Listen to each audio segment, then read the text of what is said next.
महिलाओं की सुरक्षा को लेकर के पुलिस बहुत ही गंभीर है, संवेदनशील है और इसके लिए लगातार हर स्तर पर प्रयास किए जा रहे हैं।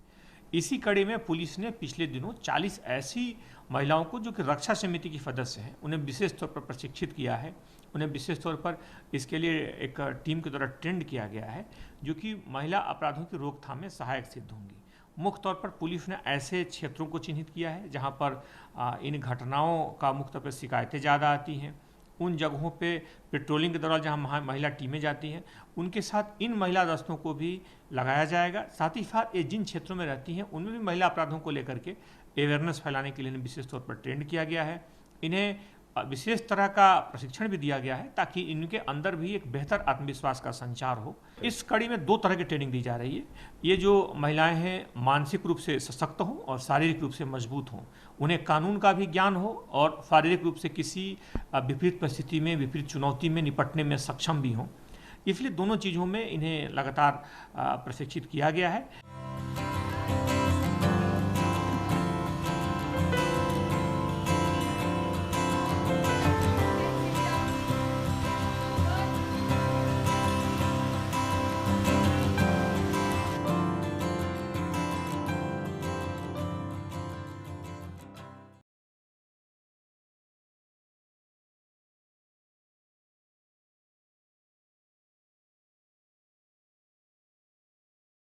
देखिए, आप तो जानते हैं कि 2019 में फरवरी में और 2020 के भी फरवरी में हाउस से हम लोगों ने सर्वसम्मति से प्रस्ताव पारित किया है कि जनगणना जाति आधारित होनी चाहिए।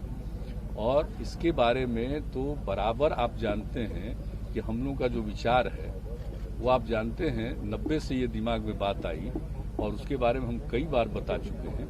लेकिन यहाँ पर भी हाउस के अंदर भी इस बातों को रखे 2019 में भी और 2020 में भी, तो वहां से भी हम लोगों ने सर्वसम्मति से प्रस्ताव भेजा है। हम तो आग्रह करेंगे कि एक बार जरूर करना चाहिए। अब 10 के बाद कुछ दिन के बाद लोगों ने किया था कास्ट का सेंसस किया, तो उसका तो कोई मतलब आया नहीं, ठीक से हुआ नहीं।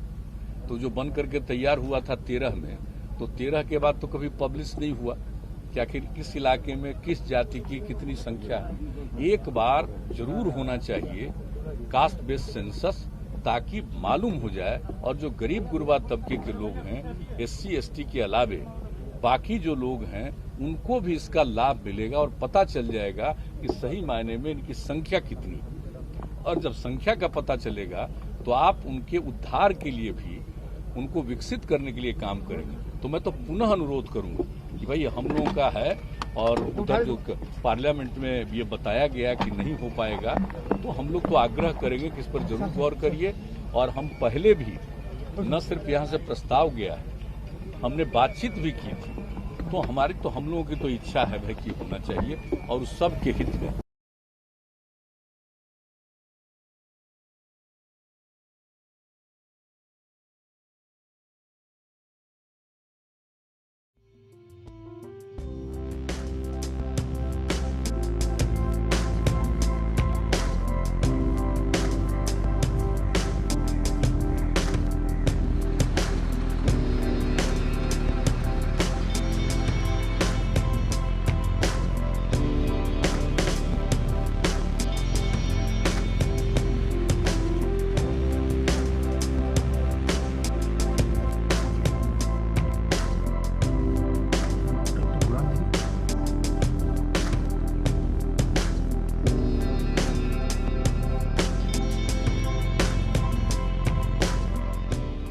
हम इंस्पिरेशन बनाने के लिए हम अपना नाखून में एक लोगो बनाया। ये लोगो बनाया तो ये लोगो सब प्लेयर के लिए हम एकदम पूरा मन से सबको डेडिकेटेड करता है।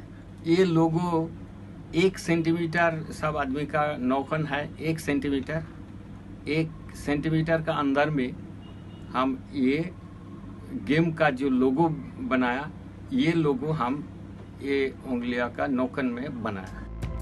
Cheer for India, cheer for India.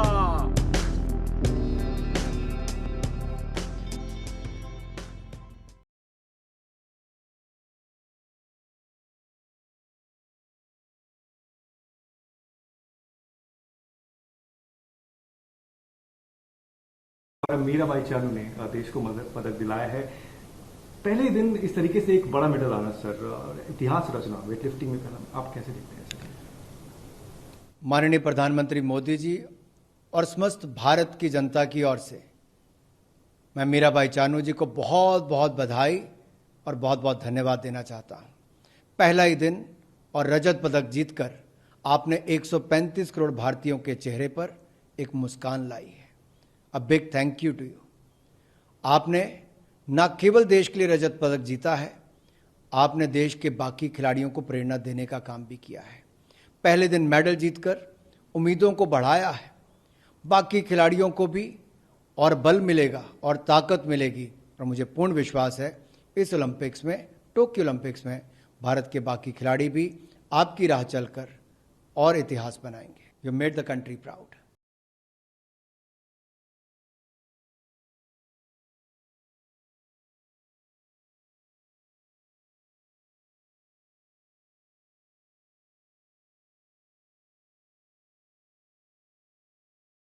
इस बार जो है महाराष्ट्र करीबन 6 डिस्ट्रिक्ट 6 जिले जो है पूरा कोंकण एरिया और पश्चिम महाराष्ट्र के 3 जिले जो है बहुत बड़ी मात्रा में बारिश होने के कारण क्षतिग्रस्त हो गए हैं।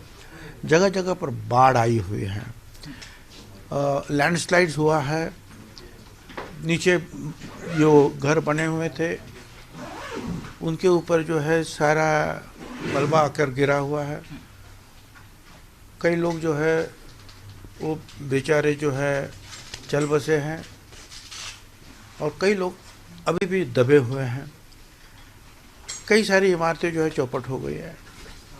लोगों ने जाने की वहाँ कोशिश की मदद के लिए, मगर रास्ते जो है वहाँ नदियाँ बनी हुई। हमने भी जो है हर परिवार को 10 किलो गेहूँ, 10 किलो चावल, 5 किलो दाल, केरोसिन, जो जो चीज़ चाहिए जो है उनको देने का जो है प्रबंध किया है। और हमारे यहाँ शिव भोजन के जो है यंत्रणा काम कर रही है, जो मुफ्त में जो है खाना देती है, थालियाँ जो है देती हैं। तो उनको कहा गया है कि वहाँ जो है पैकेट्स वो लोग ज़्यादा बनाए और वहाँ पैकेट्स भेज दिए जाए ताकि लोगों को खाना मिले।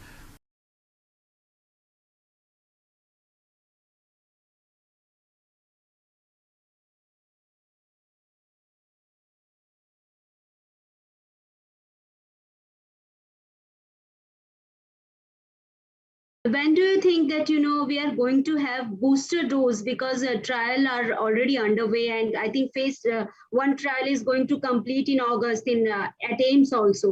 When can we expect booster dose of Covaxin? So it seems that we will probably need a booster dose of the vaccines because of the fact that we know that with time the immunity does tend to come down. There is a waning immunity, and also we would like to have a booster dose which will cover for any variants which are emerging. So we will have new vaccines which will come out, what we could call second generation vaccine, which will be better in terms of the immunity that they give, in terms of covering for the new variants, and having a better overall efficacy. So these trials are already going on, and one thinks that probably you will need a booster dose by end of this year or early next year. So that we need more data, but possibly one would say that by early next year one could consider booster dose for the population, but that is only once it is you have vaccinated the population and then you are going towards the next step of a booster dose.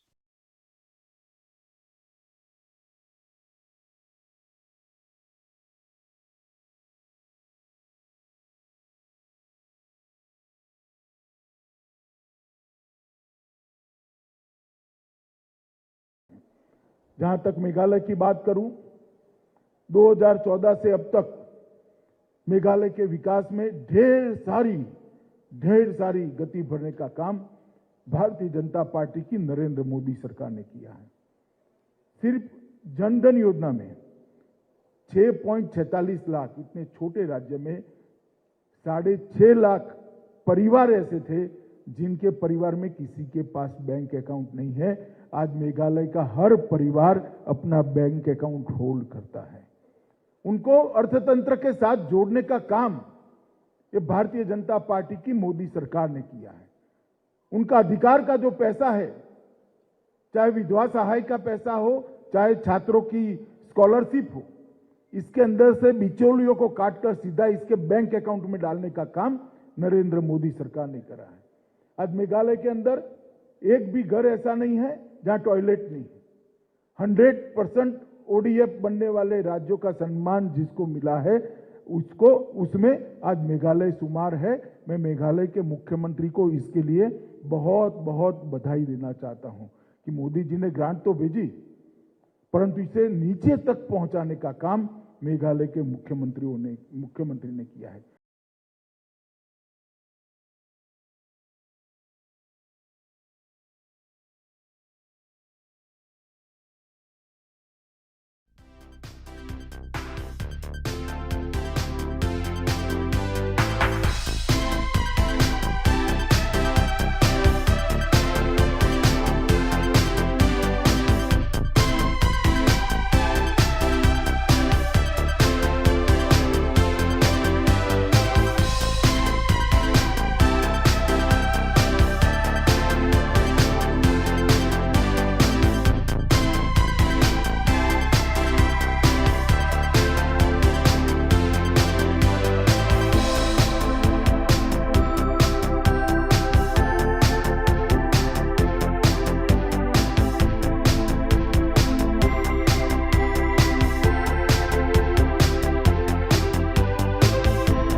Subscribe now and press the bell icon.